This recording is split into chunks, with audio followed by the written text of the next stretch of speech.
Ya Rasulullah salamun alaik.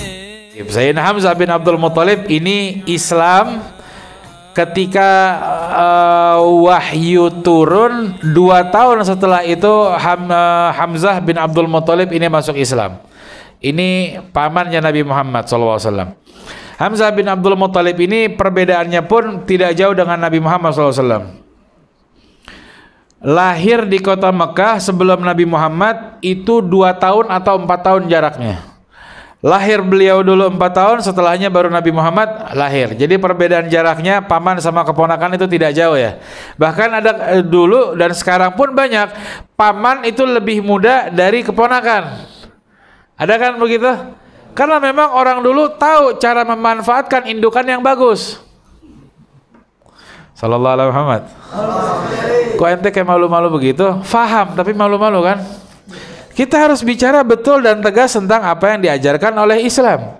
Karena begitu seharusnya. Saya pun nggak berani sebetulnya. La ilaha illallah Muhammad Rasulullah. Dan ternyata Ja'far bin Hamzah bin Abdul Muttalib pun ini paman sekaligus saudara Nabi Muhammad, satu ibu susu. Karena yang menyusui Sayyidina Hamzah, yang menyusui Nabi Muhammad SAW ini adalah Thuwaibah al-Aslamiyah, budak yang dibebaskan oleh Abu Lahab karena memberikan kabar ponakan kamu istrinya melahirkan, yang lahirnya Nabi Muhammad SAW. Saudara laki-laki kamu Abdullah itu melahirkan anak yang namanya Muhammad, diberikan nama oleh Abdul Muttalib. Yang memberikan nama Abdul Muttalib namanya Muhammad. Abu Lahab itu pamannya Nabi Muhammad. Abu Lahab pamannya Nabi Muhammad. Abu Lahab itu nama ayahnya Abdul Muttalib, betul-betul satu bapak sama ayahnya Nabi Muhammad. Nabi Muhammad itu keponakannya Abu Lahab. Dan juga Abu Jahal. Abu Lahab, Abu Jahal paman langsung Nabi Muhammad SAW.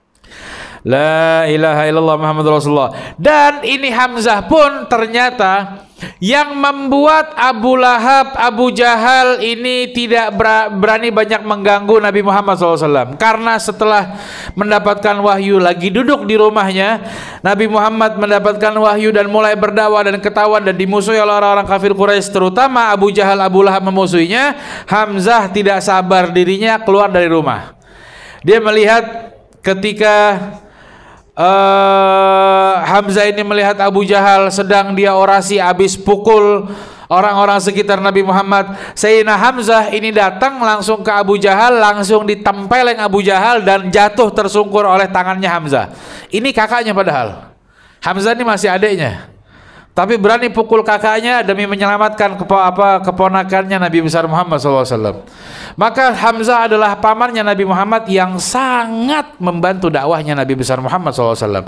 Dan ketika dipukul Abu Jahal nggak berani bangun balas. Walaupun adik, tapi tahu kayaknya adiknya kalau baku pukul lebih menang dia ini. Karena lebih hebat. Abu Jahal ini dia berani teriak-teriak dan terkenal galak sama budaknya. Tapi kalau untuk duel 1 lawan 1 dia masih pikir panjang dulu. Karena begitu keadaan orang kafir Quraisy yang tidak beriman sama Nabi Muhammad. Tapi kalau yang beriman, dia beraninya luar biasa. Nggak ada sedikit pun takutnya sama siapapun. Maka dia kabur dan saat itu dia bilang, kalau udah Hamzah ikut-ikutan nih, ini Nabi Muhammad jadi besar kepala sekarang. Jadi sombong nanti, lihat aja di Mekah nih. Dakwahnya makin enak gara-gara ada Hamzah, singanya padang pasir. Siapa yang berani hadapi dia? Kata Hamzah bin Abdul Muttalib, ini juga sebelum ceritanya Umar bin Khattab, kalau ada yang berani macam-macam sama anak keponakan saya, berarti macam-macam sama saya, Pak. Berani ganggu dia, berarti berani ganggu saya, Pak. Siapa yang berani ganggu dia, berarti ganggu saya. Ajak perang aja langsung, itu bahasanya. Dan saat itu orang Quraisy, wah, kacau ada urusan kita nih. Kalau pamannya ikut-ikutan nih untuk bela Nabi Muhammad SAW. Dan Sayyidina Hamzah pun ini termasuk sahabat yang wafat dalam keadaan syahid di perang Badar. Tapi Sayyidina Hamzah ini setelah membunuh puluhan orang dan diriwayatkan bahwasanya wujida bihi bid'an wa thamanina jarhan. Ada lebih dari 80 sesetan pedang dan lobang-lobang panah di tubuhnya Sayyidina Hamzah bin Abdul Muthalib. Ente ngebayang gak sih 80 sesetan tapi masih bisa perang? Wafat itu dalam keadaan sesetannya 80, sabetan pedang dan beberapa lobang panah-panah, tombak-tombak. Begitu hebatnya beliau di di medan perang, sehingga Sayyidina Wahsy pun menjelaskan tentang bagaimana beliau membunuhnya setelah Islamnya Wahsy, orang yang menombak Sayyidina Hamzah bin Abdul Muthalib.